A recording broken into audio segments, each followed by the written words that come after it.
To see many who are able to be out here this morning. I know that we have a good number here, so glad to see each of you being able to be here. One thing I did fail to make in the announcements is good to see JD and Ann Kate and Maverick here this morning.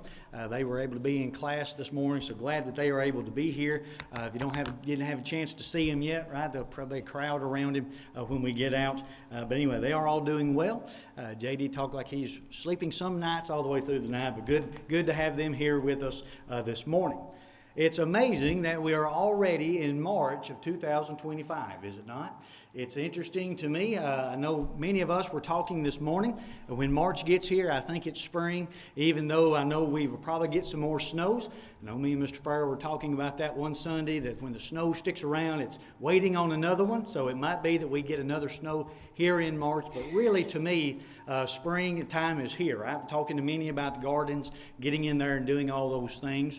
But with a new month, we realize that there is a new topic that we are discussing here in the Murray City Church of Christ. The elders have decided that in 2025, we're going to be talking about investing. We're going to invest this whole year. And there are certain areas in which we're going to be looking at each month in different ways and different places in which we can invest. We spoke last week about investing, or last month about investing in our relationship with Jesus and how we regard Him. What do you think about Jesus? And not only that, we looked at adding certain things to our faith, and that by doing these things we would know Him even more. So hopefully you are considering these things and considering these lessons. Hopefully they're beneficial to you to the point where you say, all right, I'm going to invest more in this area. So with the month of March, what we're going to be looking at now is investing in the Lord's church, or specifically the local congregation. So investing in the Lord's church. So when we think about the Lord's church, obviously we go to Matthew chapter 16, looking there around verses 13 through 19, about Christ building His church. So it's the Lord's church. But when we talk about the church here at Murray City, we realize that it's the congregation, right? If we're a group of baptized believers, we are to congregate, we are to assemble somewhere. This is where we assemble, right? For the individuals in this area, we say, all right, I'm going to come together and I'm going to meet. This is where we come and meet. We just happen to have a building that is expedient for us to be able to meet together. We have comfort. We have, again, it's nice and comfortable in here, seems to be anyway, for the idea that we can get out of the elements. So as a congregation. So that's kind of what we're talking about when we say the Lord's church. The local congregation, the Lord's church is universal. It meets all over the world, but this is a local congregation of baptized believers that are coming together as commanded in the Bible. So what we want to ask this morning is, when we think about the local congregation, right, the local group that meets here and assembles, we say, how can I invest? I want to invest more in this local congregation. Now, hopefully y'all are all thinking that this morning. Maybe perhaps y'all are all thinking of ways in which you can invest more and more into this, right? We think about the future of the church. Again, we kind of made the comment, it's already March of 2025. What about 5 years from now? What about 10 years, 20, 100 years from now? We say, well, we want to invest in the church because we want the local congregation to be able to meet here just as it is today. So how can I do that? How can I invest? Now, this morning we're going to talk about that. And now it's very simple, right? I'm not going to ask you to do a whole lot as far as investing. So before you kind of turn me off and say, well, I'm not worried about anything and what you got to say about doing certain other things, it's going to be very simple. Very simple things in which we can do. And point number one being that is simply be here. This is it, guys. Just be here. We're going to look at how this is. This is point number one. We're going to look at 3 sub-points under that if you're outlining my stuff. That's how I build my sermons. And then we'll have point 2 and 3 as we progress through the lesson. But essentially, just be here. Now you're going to think, well, that's kind of, why would you have to say something like that to a group of Christians? But what we're going to find is when we appreciate Dennis doing that reading for me there in Hebrews chapter 10, that's what Paul, the Hebrews writer, it may not be Paul. The Hebrews writer is saying there in this section is we need to be there. Now there's 3 things we're going to look at that what we do while we're here. All right? So let's examine these things. When we read those two verses in verse 24, the first verb that we're going to see is, let us consider one another. So when we think about considering, we're thinking about someone carefully. We're noticing someone. All right? So if I'm here this morning, right? If I'm here, I'm present, I'm able to consider or notice other members in the congregation. Now, we are all one family, right? All one body. 1 Corinthians chapter 12 and verse 12 teaches us that though there be many members, there's one body. That's what Paul's talking about, is that there's a big group of us, but collectively we are what? We are one body. And again, collectively, universally, we're all in the body of Christ. So there's different members in this, so we should consider one another because we're all in this together. We're all family, right? We're all one. So when I consider you, when you're here, when you are present, I am able to consider you, and I'm concerned about what's going on in your life. You understand that? I'm thinking about you. Now, there are certain things that we're going to be considering one another to do, but I really have to be here, do I not? If I want to be considered, or if I want to consider you, I've got to be here. When I'm absent, right? When I'm not in the pew, it's kind of difficult to do that, is it not? And if you look at these as commands, which I think it's a good case to say that this is what we should be doing, if I'm to consider, right? If the command comes down that I am to consider each other, right? Provoking one another, and if I'm not here, then how am I able to follow out that command? But when we're together, right, we can be here for one another, we're looking at one another, we're noticing one another, and how wonderful it is when we get to come in and be together with our family, thinking about what each other may need, what we might do, those type of things, but we're considering one another. Now let's look at this next verb in verse 24. Not only are we to consider, but we're to provoke. Now I love this. If I'm here today, right, if you're here, just by being here, right, simply just by showing up and sitting in the pew, we're provoking, right? We're considering one another. I'm thinking about you, and I'm thinking of ways to provoke you. Now, that provoking it's kind of like what I do to Brittany, I guess, provoking her. I'm pretty good at that sometimes, the boys and I. Pretty good at provoking my boys as well. But the idea, we're stirring each other up. We're spurring, I like that definition, we're spurring each other on. So when I'm here, right, but just by being present, just by being here in the assembly. Now, let's stop that right there and say that that's not just the worship hour, okay? When we're talking about assembling together, we're not just talking about the worship hour on Sunday morning. We're talking about Bible classes. We're talking about Wednesday night Bible classes. We're talking about if you have an event that's going on out here, we're going to have a meal, being there present for that, VBSs, you name it. If I'm here, anytime we're gathered together, we're going to get into that a little later, anytime that the brethren, right, we are gathered together, anytime I'm present, I'm considering you.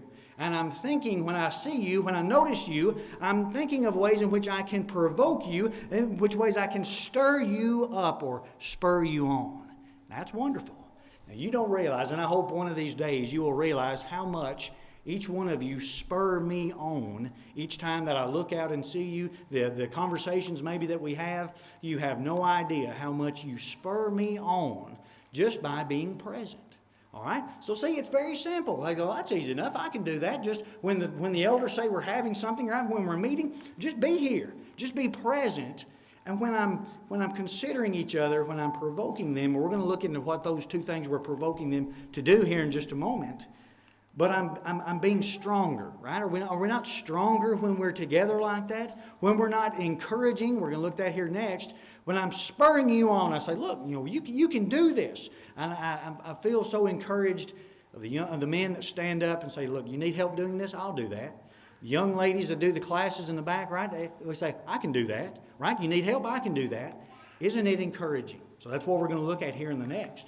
The next verb we see in this, right, by being here, I'm going to consider each other. I'm looking, I'm noticing, and I'm thinking of ways that I can spur you on, and I'm doing that to encourage you. So as I exhort you, is what the King James says, exhorting, to urge strongly, to appeal to encourage. But again, if I'm commanded here, not forsaking the assembling of ourselves together as the manner of some is, but exhorting one another. If I'm commanded to exhort, if I'm considering you and I'm provoking you to these things, how can I do that if I'm not here? I'm really failing in that. And interestingly enough, when we get into the sharpening the sword here in a few moments, James chapter 4 and verse 17, for him that knoweth to do good and doeth it not, to him it is sin. We're going to talk about that. When we know what God commands, but yet we willingly don't do it, it's sin. So let's think about that as we consider this lesson. The idea that if I'm commanded to exhort you, right, I'm commanded to encourage you by doing these things, how can I do that? How can I follow that command if I'm not here? How can I follow the command to exhort you if you're not here? Right? So there's a lot going on here when we come together. It's not just a habitual thing. We're not just saying, all right, I'm coming on Sunday. That's what I'm supposed to do. Check that off and let's go on. There's a lot more to what's going on. Aren't you encouraged when we're present together with each other? Now think about that for a moment. What if we said, all right, we're going to have just for instance, a VBS, or maybe we're going to have a Monday night Bible class. We want you to be present. Now, how encouraged would you be if 4 or 5 people showed up from the congregation? We say, well, that kind of takes the wind out of my sail. If we're talking about doing this VBS or we're going to have a Monday night Bible class, we're going to do these things, and I don't even show up, it's discouraging. And friends, that's going against what the Bible commands us to do, right? We say, well, I don't want, just be present. All you have to do is be present, and just by doing that, that's encouraging to the brethren that is around you. Now think about that. Those who aren't able to be here with us this morning, and I realize there are many that are here. Now you think about that. I guess that's why my blood gets boiling when I think about coming. I know as I look out in this congregation, I know there are many individuals that it was genuinely difficult for you to get up and come here this morning. And I've told you all before, it's encouraging to me when I stand up here and I see you, because I know it was difficult for you to come out here and it was difficult for you to sit here this long. And I guess that's why I get aggravated when people who are willing to be here simply just won't come. Because people that genuinely have an excuse won't, that they're going to make it here, right? They're going to be here. Why? That's encouraging to me. That's encouraging to all of us when we look on the pew and those people that are sitting around us when they're not here. Are you encouraged or are you discouraged when somebody's not here? Well, typically we're discouraged. So when we think about that, again, just be here. All you have to do, just be here. And it's encouraging to us. In the context of the Hebrews writer, we find that those individuals are going they're wanting to go back into Judaism, which means they're wanting them to go back to under the commandments of Moses, right? The Jews, all these customs, these traditions. They're kind of wanting them to go back into that as well. And not only that, there's persecution in the church. So what the Hebrews writer is saying is we're to encourage one another, right? Even in the midst of all of these things. No doubt there were people in those assemblies who weren't coming because they were having pressure from the Jews, and there were people who were having pressure from being persecuted. Now, there's probably people that are persuaded to go into worldliness, right? To go into false doctrine. There's people that are persuaded to do those things, but we don't have people really being persecuted today. But that's exactly what the Hebrews writer is saying. You spur each other on, right? You encourage one another because there are people that aren't present because of these outside forces, and we find it today, right? The world's calling for people. False doctrine's calling for people. We're all busy. But we've always been busy, right? There's still 24 hours in a day. It's just what we're going to make important or not. But what we find is we want to encourage one another. Encourage one another, strengthen one another as we face these temptations. Now, let's look at point number 2. The first one again. If you want to invest in the Lord's church this morning in the local congregation, just be present at anything we do, right? Not just Sunday morning and worship. Just be present, right? It's encouraging. When we get together, the more people that are, the more encouraged we are. But not only that, we need to be working. And you think, oh, there it is, Ben. There it is. You said the word, right? Work. We got to work. You don't want me to just be here. You're wanting me to work. But let's look at how we're working. And it's not as hard as what you may think. We want to be here, right? Investing in the church, be here. But not only that, be working. Now, let's look in verse 24. We considered these verbs in here. We are to consider one another or notice one another, pay attention to one another, and we're provoking, we're stirring each other up in 2 ways. And the first being that of love. We're thinking of ways we can stir one another up in love. Now, that Greek word is agape. If you're familiar with that kind of terminology, you've probably heard a preacher talk about those Greek words for the love. It's the difference between saying I love Tennessee football and I love Brittany and Carson and Charlie, right? There's two different loves. We use the same word in the English language, but there's two different meanings in that. But agape love is a sacrificial love, right? It's that deepest kind of love that we can have, and that's exactly what we're trying to stir each other up for. Interestingly enough, if you recall last week, when we add to our faith virtue, to virtue knowledge, knowledge temperance, and all that, what do we get at the very end? To brotherly kindness, charity. That's the same Greek word. That agape is charity that we find there in 2 Peter chapter 1 and verse 7. And it's love here in Hebrews chapter 10 and verse 24. So this sacrificial love, we're stirring each other up. We're trying to help one another along the way, and we're provoking, right? We're spurring each other on. And the whole idea of this is not just a deep love. Again, 1 Corinthians 13, when Paul is talking about the spiritual gifts going away, he says the only thing that's going to hold this church together is love. That's what we have to have, is love. And no doubt that's what we have to have here. The love for the brethren allows us, right? It encourages us to come out when we think about, and we're going to get to that here in just a moment, when we think about an individual going through something, right? We say, well, I know they put a lot of work into having this activity. I love them, right? It's a sacrificial love. I'd rather go home and sit on the couch, but it's a sacrificial love. I love them. I'm going to come out and be a part of this, right? That's investing in the church. It's spurring each other on to this type of love. But not only a love like this, but it's a forgiving love. And that's wonderful to me. That when I come out here and I'm a part of this family, it's a forgiving love, right? We're spurring each other on to a forgiving love to the point where we say, you messed up, right? We don't say, well, get out of here. Right? We don't want you around here. You messed up. No. We say, what? We love you. Come back. Right? We want you to be here. We want you to be a part of our family. So it's a sacrificial love to the point that it's a forgiving love. And we say, yes, we want you to be here. We want to help you, right? That's what every member out here wants to do, and that's why we talk about those who are spiritually lost this morning. Who else would want you to go to heaven besides these people who are in here, right? We want you to go to heaven the most. We love you and we care about you, and we're trying to help you to do that, the love that we have. But just by being here, right? And when I'm here, I'm working, but it's not a physical labor kind of work. It's a work of love, right? I'm provoking, I'm stirring you up into this kind of love. I'm showing you, I'm teaching you. Now, not only that, notice this idea. Oh, and I've had it there second, if you didn't get the verse reference there, 2 Peter chapter 1, verse 7. Charity, agape love that we have there, that we're adding to our faith. So if you're wanting to do all that stuff, if you're wanting to add those things to your faith, what better way than to be at services? Because we're here provoking one another, stirring each other up to this type of love. So how wonderful that is, and it's beautiful when the Scriptures come together like that. Now, not only love is what we're provoking or stirring each other up for, but it's to good works. These works are praiseworthy. And notice one definition calls it that these works they contribute to salvation. Now, Ephesians 2, 8 and 9, our works of merit don't earn us our way into heaven. We can't earn that by doing good works. But when we do the works of obedience, right, when our faith is obedient, and we say, all right, I'm going to spur each other on to continue to do these good things. Continue to do these things that are contributing to my salvation. Because we realize, 2 Peter chapter 2, 22 and 23, we can fall from that. That we could be saved at one time and we could turn back into the world. Again, the dog returning to its vomit, the hog going back into the mud. So we say, all right, I know that I could be in a position where I'm saved and I'm in that state of God's grace, and then I could fall from that. So we're encouraging each other along the way to keep our salvation. How wonderful that is. Now you know this. How hard is it? How much easier is it to be a Christian when you're around other Christians?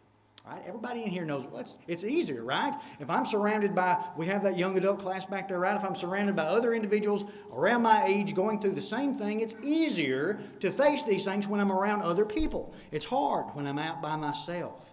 So when I'm here, right? When I'm present, individuals around me, right? My brothers, my sisters that are around me, they're helping me. They're stirring me on to these good works. Now notice as well, when we get into this, that we are stirring each other up to press toward the reward. Right? Philippians chapter 3, 13 and 14, we're forgetting those things which are behind. We're looking forward, right? We're pressing on to the mark of the hope of the high calling of our Lord and Savior Jesus Christ. So what we say is what?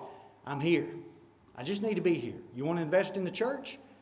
How much more would the church do, right, if we're all here and we're all present and we're all helping one another to get to heaven? And that's what we're trying to do, right? It's not a social club. We're not just here to mingle with each other. The purpose of this is we're noticing one another. We're provoking, we're stirring one another up for this love, this deep love and good works, these works that could lead to our salvation, right? Making sure we're pointed on the what? The straight and narrow. Making sure we're going where we need to go.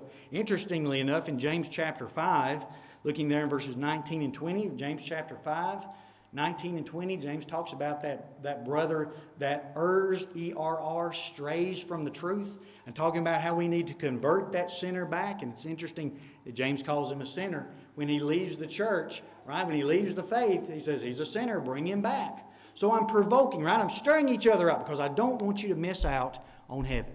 And how beautiful that is when we think about a congregation that's willing to do this. Now, you want to invest in the Lord's church, the local congregation? Just simply be here. That's all you have to do, be here. But not only when you're here, but when you're here, we're working. Now, I say, how am I working? It's not a physical labor. I'm noticing each other. I'm encouraging one another. I'm provoking to this act, and it's helping the church to grow as we do that. Now, here's point number 3. I got to be helping. If I want the church to grow here at Murray City, I got to be helping. It's like, oh, here it is, Ben. I've been waiting on it, right? I know you're going to try to get me on trying to do some of this stuff. No, here we go. Just listen. Just by being present, I'm helping.